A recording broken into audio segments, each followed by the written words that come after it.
नबी पाक सल्लल्लाहु ताला अलैहि वसल्लम ने इरशाद फरमाया, आसमान के साए के नीचे अल्लाह के सिवा पूजे जाने वाले माबूदों में से सबसे संगीन अल्लाह के नजदीक वो माबूद है जो लोग अपने नफ्स की ख्वाहिश को माबूद बना के पूछते हैं।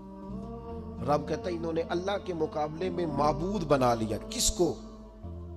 नफ्स की ख्वाहिश को। एक तरफ अल्लाह का हुक्म है, एक तरफ नफ्स की ख्वाहिश है। चलते किस तरफ है? रब कहते हैं इन्होंने नफ्स की ख्वाहिश को अपना माबूद बना लिया, अल्लाह का हुक्म नहीं मानते। मैं आपसे एक बात पूछता हूं, जनाजे को भी नमाज ही कहते हो ना? उसका पूरा नाम क्या है? वो भी नमाज है और फजर वाली भी नमाज है। कितना दौड़ रहा है बंदा, मोहल्ले का एक इलाके का एक बासर आदमी इंतकाल कर गया, दौड़ रहा है, छुट्टी ली है, भागा है, जल्दी से वुजू किया, जनाजा पढ़ना है। ए लंबा चौड़ा रश हो गया, सफे गिनी नहीं जा रही, सर गिने नहीं जा रहे। ये किस लिए आए? कहते नमाज पढ़ने हैं जनाजे की। अगर तो आए हो नमाज पढ़ने तो फजर भी नमाज ही है, जोहर भी नमाज है, असर भी नमाज है, मगरिब इशा भी। अगर तो नमाज पढ़ने आए हो तो बताओ ये वाली छुट्टी तुमने 5 नमाजों में क्यों नहीं ली?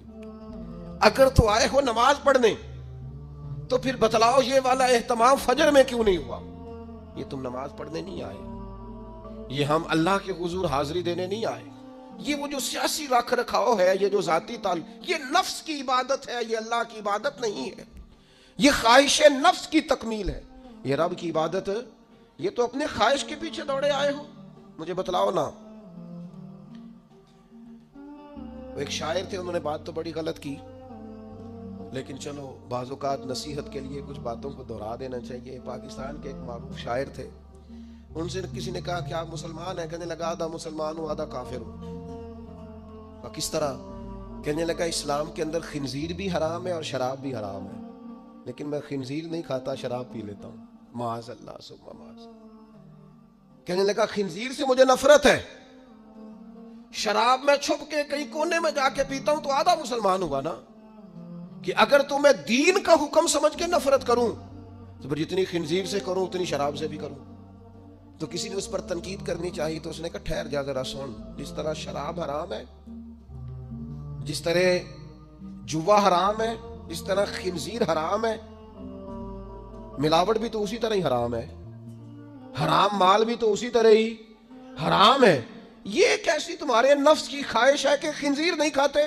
कहते हैं कि किसी इलाके में एक ऑफिसर था, तो वो सब हराम माल इकट्ठा करता था, तो कोई किसी की जरूरत ही नहीं थी उससे बात करने की। तो एक बूढ़ी अम्मा थी, वो बड़ी हक बात कहने का मिजाज रखती थी, तो उनकी मुर्गी मर गई, तो उसके गले पे छुरी चला के ना तो उस ऑफिसर के घर दे आई देसी मुर्गी। तो वो शाम को शुक्रिया अदा करने आ गया, कहने लगा अम्मा कमाल कर दिया, देसी मुर्गी तो किसी को देता ही नहीं। कहने लगे बेटे नहीं, कमाल वाली बात नहीं, मर गई थी। तो वो नाराज हो गया, कहने लगा मर गई थी तो मेरे घर क्यों दे दी? कहने लगी सारा मोहल्ला जानता है तू सारा हराम खाता है। तो मैंने कहा ये करोड़ों हराम खा गया तो कोई मुश्किल नहीं, तो एक मुर्गी से क्या तकलीफ देगी? तो अल्लाह ने उसके दिल में बात डाली, उसको असर हुआ, वो रोने लगा। कहने लगा बात तो तू ठीक कर रही, करोड़ों रुपया हराम का आए तो वो चूंकि नफ्स पसंद कर रहा है तो वो ठीक है, और एक मुर्गी सिर्फ छुरी नहीं चल सकी, मर गई, तो उससे उल्टी आ रही है, कह रही है, क्या मतलब है इसका? वो हमारे एक दोस्त हैं, वो कहते हैं हमारे जमाने में लोग इस तरह के परहेजगार हैं कि एक शख्स को एक नया जूता मिल गया कहीं गिरा हुआ, उसने उसका मालिक ढूंढना शुरू किया। किसी का नया जूता गिर गया सड़क पे तो ढूंढता रहा, एक पैर था, ढूंढता रहा, वो किसका है भाई, किसका है? थोड़ी देर आगे जाके उसे उसका दूसरा पैर भी मिल गया, फिर उसने मालिक ढूंढना छोड़ दिया। पहले वो नेक था, क्योंकि एक जूता था ना, पहन नहीं सकता था। जैसे ही उसे इतनी तकलीफ की बात है, उम्मत मुस्लिमा नफ्स की ख्वाहिश को खुदा बना लिया, जो तेरी तबीयत में आए। वैसे माँ बाप को तू वक्त नहीं दे सका, वैसे अगर तुझे कहा जाए कि माँ बाप की तरफ से किसी यतीम बच्चे का खर्चा उठा ले, वो तू नहीं उठा सकता। तेरे माँ बाप चले गए, उनकी वजह से तू किसी गरीब बहन भाई से ताउन कर ताकि माँ बाप खुश हो, एहसान सवाब, वो तू नहीं कर सकता। देखे चेलम पे 50 पकेगी, जो कि पता चले ना बरादरी को कि जनाब ने चेलम किया। ये नफ्स की ख्वाहिश को खुदा बना ली। सियासी इफ्तारियां हो रही हैं, किसी की नीयत पर शक नहीं। अच्छी नीयत से लोग इफ्तारी कराते होंगे, लेकिन वो घरों का भी तो हमें पता है ना कि जहां लोग आटा भी इसलिए थोड़ा पकाते हैं कि कल भी इसकी जरूरत है।